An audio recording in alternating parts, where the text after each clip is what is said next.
If I told you that a bag of charcoal and a cup of water can make a flammable gas, you'd probably assume it's a scam, because free fuel is the kind of phrase that usually ends in a broken gadget and an empty wallet. But there's a real chemical trick hiding in plain sight that turns hot charcoal plus steam into a burnable mix of gases. Now, once you understand it, you start seeing energy bills, camping fuel, and even grid outages a little differently. Not because it gives you unlimited energy, it doesn't, but because it can turn cheap basic materials into usable heat in a way that feels almost like printing value from scraps. In a world where the price of normal life keeps creeping up, anything that can stretch a fuel supply matters. Even if the savings are modest, the independence can be huge. This is Boring Economic Update, where we take flashy claims and calmly price them in reality. If you like that style, subscribe now so you don't miss the next practical money experiment. So here's the core question for today. Can charcoal plus water really produce a useful fuel gas? And what does useful even mean in normal life? Because there's a big difference between I saw a flame on the internet and I can boil dinner when propane is expensive. The trick people are pointing at is usually called water gas, or sometimes just Syngas when it's a mix. The idea is simple to say and harder to do well. You heat carbon really hot, you pass steam through it, and the steam breaks apart. The oxygen in the steam grabs carbon and becomes carbon monoxide. The hydrogen in the steam becomes hydrogen gas, and both carbon monoxide and hydrogen burn. So you end up with a fuel gas you can flare and sometimes feed into a burner. That sounds like water turns into fuel, which is why the claim spreads. But the boring economic reality is that the energy mostly comes from the charcoal and the heat you maintain. The water is not a free battery. Water is more like an ingredient that helps convert hot carbon into a different form of usable energy. So the real promise isn't unlimited fuel. The real promise is flexibility, fuel stretching, and the ability to make gas from solid carbon. And for some people, that can be worth more than the price of the parts. Now let's talk about what you actually need for a basic, small demonstration setup. You need charcoal that is mostly real carbon, not the easy light stuff. Plain lump charcoal works well because it's basically cooked wood without additives. Briquettes can work, but they often have binders and fillers that create more ash and more junk in the gas. You need a metal container to be your reactor, something that can take heat. A small steel paint can, a metal ammo can, or a thick-walled steel bucket can be used, but thin metal will warp faster. You need a tight-fitting lid you can modify. You need metal pipe fittings for a gas outlet, and a separate inlet for air. And if you want to try the charcoal plus water part in a controlled way, you need a way to add water as steam, not as a cold flood. That usually means a drip line into a very hot zone or a small tube that injects water onto hot metal where it flashes to steam. You also need basic tools like a drill, a step bit or hole saw, wrenches, and high-temperature sealant or stove gasket rope. You need heat-resistant gloves and eye protection. And you need to treat the gas like it's dangerous because it is. This gas can contain a lot of carbon monoxide, which you cannot smell and which can hurt you fast. So everything about this should happen outside, with good airflow and never in a closed garage. You also do not want to store this gas in a tank, because mixtures of hydrogen, carbon monoxide, and air can become explosive. You flare it, you use it immediately, and you shut it down. For a safe-ish test, you also set up a simple flare tube, which is just a metal pipe where you burn the gas at the end. That way, you're not letting raw gas drift around. Now, picture the reactor as a controlled charcoal fire in a can where you force the smoke and hot gases out through one pipe. First, you take the lid and mark 2 holes. One hole is for the gas outlet, and it should be on top so ash doesn't fall into it easily. The second hole is for an inlet that lets air in near the bottom, because the charcoal needs oxygen to get hot in the first place. Next, you drill those holes and install threaded fittings, tightening them so they don't leak. After that, you think about the inside. Charcoal burns and turns to ash, and ash can block airflow if it piles up. So people often add a simple grate, like a small piece of expanded metal sitting a little above the bottom. Then air can come in under the grate and rise through the charcoal bed. Then you add a way for the gas to leave the reactor and cool down. Hot gas carries tar, dust, and water vapor, and cooling helps some of that drop out before you try to burn it. A basic cooler can be a length of metal pipe, or a coiled copper tube, mounted, so air can flow around it. After that, many setups add a bubbler, which is a jar of water that the gas bubbles through. The bubbler can catch dust, and it acts as a flashback arrestor, so flame is less likely to travel backward into the system. It is not perfect safety, but it is better than nothing. To build the bubbler, you take a jar with a lid and drill 2 holes in the lid. One tube goes down near the bottom of the jar, so gas bubbles up through water. The other tube stays above the water line and becomes the gas outlet to your flare. Then, you connect everything with heat-resistant hose where needed and clamps so nothing pops off. At the end of the chain, you attach your flare tube, which can be a simple steel pipe pointing away from you. Before any fire happens, you do the boring inspection that saves you money and skin. You check every connection for looseness. You check that plastic parts are far from heat. You check that the reactor has a way to relieve pressure, because you never want this system to become a sealed bomb. A loose-fitting lid, a small vent, or a purposely weak connection can act as a pressure relief. You also plan how you will shut it down. The simplest shutdown is cutting off air so the charcoal stops reacting. That means your air inlet should be controllable, like a sliding cover, a valve, or even a magnet over a hole. Now we add the part that makes the title so tempting. Where does the water go? If you pour water straight onto charcoal, you mostly just cool the fire and make steam that doesn't react much. The reaction you want needs very hot carbon, so the steam meets glowing charcoal, not warm black rocks. So the water needs to be added slowly, like a drip, after the charcoal is already extremely hot. One simple method is a small metal tube that enters near the hot zone with a drip feed from a bottle. Another method is a small pan or metal surface inside the lid where dripped water flashes into steam and then is pulled through the charcoal. Either way, the control knob is the water rate. Too little and you don't get much extra fuel gas. Too much and you quench the heat, and the whole process collapses into smoky frustration. At this point, the setup is sitting there looking almost disappointing, like a slightly modified charcoal can with a few pipes. And that is exactly why this topic is so interesting economically. The inputs are cheap and widely available. The know-how is the real cost. And the moment you put a match to it, you find out whether the idea is value or just noise. So the reactor is loaded with charcoal, the lid is sealed as well as you reasonably can, the hoses run through the cooler and bubbler, and the flare tube is pointed into open air. Everything is ready for the moment when heat turns junk science into an actual flame. Now you need the one thing nobody wants to count when they hear free fuel, and that is the initial energy to get the charcoal screaming hot. First, you open the reactor and make a small ignition spot. Some people use a propane torch, some use a little starter charcoal that's already lit, and some use a small paper fire, but paper adds smoke and ash. Then you close the lid and start with your air inlet open enough to get a strong burn. At the beginning, what comes out of the gas outlet is mostly just hot air, smoke, and messy combustion products. If you try to light that too early, it sputters, smokes, and might not sustain a flame. So you give it time. The goal is to build a hot charcoal bed because the chemistry you want only happens when carbon is very hot. In a typical small setup, you can tell it is getting there when the reactor body is getting hot and the smoke output starts changing character. Next, you go to the flare tube and you use a long lighter standing to the side, not over the pipe. You crack the gas path open and attempt ignition at the flare end. At first, you may get nothing but a weak, smoky flame that goes out. That is not failure yet. That is just the system still being in the dirty gas stage. As the charcoal bed heats up, the gas becomes more flammable and less sooty. When it finally catches, you get a steadier flame at the flare tube, and that is your signal that combustible gas is flowing. At this stage, it is tempting to say, see, charcoal makes gas, and stop there. But the title claim is about adding water, and that changes what you see. So after you have a stable flare from the charcoal alone, you prepare the water feed. A simple approach is a plastic bottle held away from heat with a small valve or clamp controlling a drip line. The drip line should be metal where it enters the reactor, because plastic near a hot reactor is a short and expensive lesson. Then you start very small, like one drip at a time, because you're testing a balance, not filling a bathtub. When the first drips hit a very hot zone, they flash into steam. That steam gets pulled into the charcoal bed by the draft of the system. Now you watch the flare. If the charcoal is hot enough and the water rate is right, the flame often becomes a little cleaner and sometimes a little more energetic. In many demonstrations, you'll see the flame shift toward a more consistent blue core with less lazy yellow smoke. That is not magic.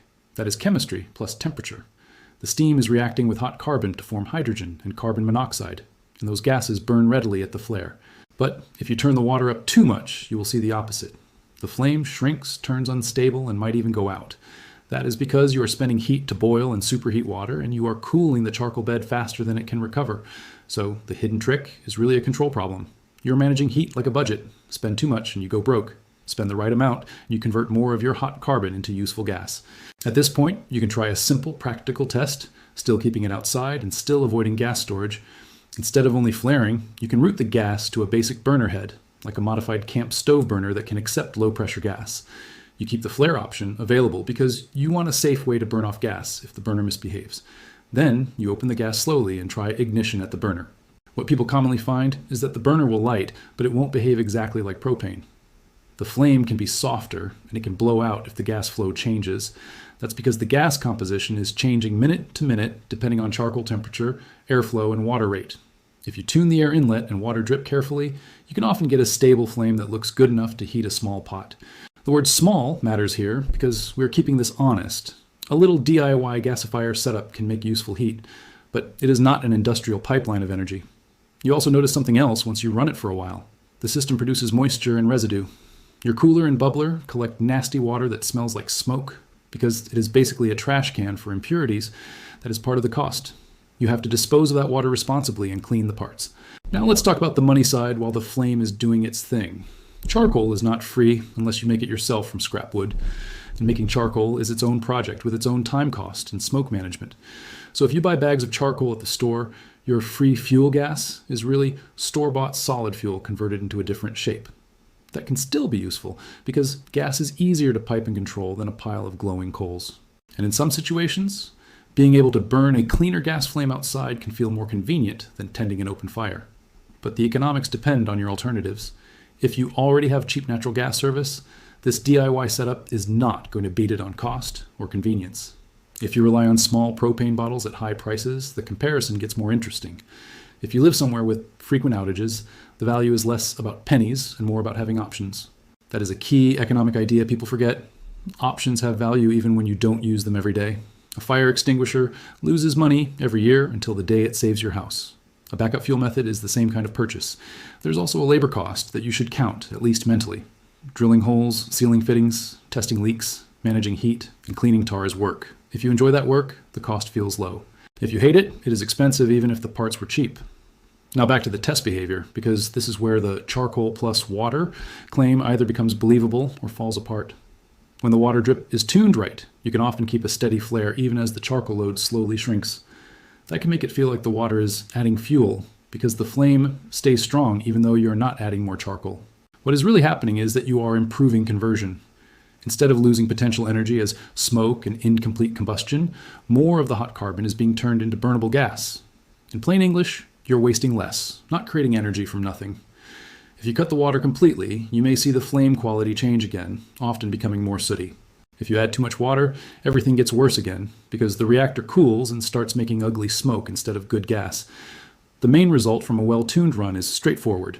Yes, a hot charcoal bed plus carefully added water can produce a flammable gas stream that can be flared and can run a small burner. No, it is not unlimited. And no, it is not risk-free or effortless. When you're done, you shut it down the boring way. You close the air inlet, you stop the water drip, you keep the flare going until the gas dies, and you let the reactor cool completely before touching anything. Then you look at what you have left, which is some ash, some partially spent charcoal, and a bubbler jar full of dirty water that represents the messy side of free. Now comes the part that actually matters for your life and your wallet, which is what this proves and what it does not. What it proves is that the internet isn't totally making this up. Hot charcoal plus steam can create a burnable gas mixture, and you can see that with your own eyes if you build a careful setup. That's real chemistry with a real flame at the end. But what it does not prove is the fantasy version people want to believe. It does not prove that water is a free gas station. It does not prove you can pour a glass of water on a barbecue and power your house forever. And it definitely does not prove that energy has been hacked. The economic reality is that charcoal is your primary fuel and heat is your critical resource. Water is a reactant that helps convert hot carbon into hydrogen and carbon monoxide, but it does not supply the energy to make them. In fact, water steals some of your heat every time it turns into steam. So you are constantly managing a trade-off between making better gas and cooling the reactor too much. That trade-off is the whole game. If you want a simple way to remember the truth, think of it like a kitchen. Flour and water can become bread, which feels like transformation. But it only works because you add heat and time and you accept some waste and effort. This fuel gas trick is the same kind of transformation. It can be useful, but only inside the limits of physics, patience, and safety. So where's the real value? The real value is in flexibility and substitution. In personal finance, one of the strongest ways to protect yourself is to have multiple ways to meet the same need. If your only way to cook is an electric stove, then a power outage becomes an expensive emergency. If your only way to heat water is a specific fuel canister, then a supply shortage becomes a forced overpayment. A charcoal to gas setup is one more tool in the substitution toolbox. It lets solid fuel behave a little more like a controllable gas flame. It can also let you use locally available biomass, if you can make charcoal from scrap wood safely and legally. That matters, because local supply chains are often more stable than national ones during disruptions. That is not a political statement. That is just logistics. shorter supply lines tend to break less often. Now let's price the hidden costs that people skip in viral clips. One hidden cost is materials that survive heat. If you buy the wrong hose, it melts and you buy it twice. If you use thin metal, it warps and you rebuild. If you skip clamps, things leak. And leaks are not just wasteful, they are dangerous. Another hidden cost is tools. A drill, bits, wrenches, sealant, and safety gear may already be in your garage, or they may be a new expense. Another hidden cost is learning time. The first build is rarely perfect because gas leaks, airflow is wrong, water rate is wrong, or tar clogs something. That learning is not worthless, but it is not free either. You pay for it with evenings and weekends. Another hidden cost is the mess. The bubbler water and residue have to go somewhere, and the smell alone will convince some people this is not their hobby. And then there is the biggest hidden cost of all, which is reliability. A propane stove works the same way every time. A DIY gasifier is a living system that changes with weather, charcoal size, moisture, and temperature. So when does this make sense financially and practically?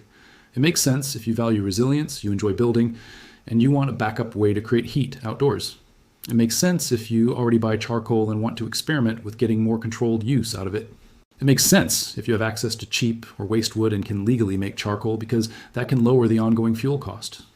It can also make sense as an educational project because understanding fuel conversion makes you a smarter buyer of energy products later.